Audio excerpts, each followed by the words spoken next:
Is vulnerability something that you had to teach yourself over time or like release? What was your process to allowing more vulnerability in your work? I think I'm working on vulnerability every day. Oh, same. I was asking you to see if you had a secret that you can kind of share over no here. No secret. I think it's easy to be vulnerable through poetry. Okay. To be vulnerable in real life, that's terrifying to me. Because that means that is my full self. In poetry, I can edit and revise that. When I'm just coming into a space, that's terrifying. And so I do not have a secret of vulnerability.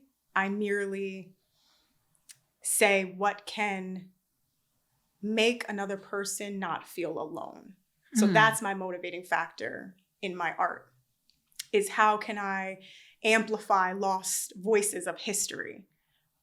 What is the untold story? That's what pushes me to be vulnerable in poetry. And then my poetry inspires my real life.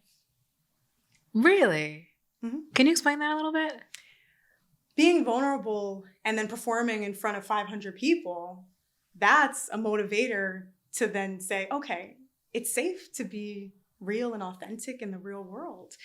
Because if 500 people can accept my story, why can't one person in a relationship, or why can't my supervisor? And if they can't, that's a telling moment to say, okay, I know what I value. I know my non-negotiables. I know, my strengths.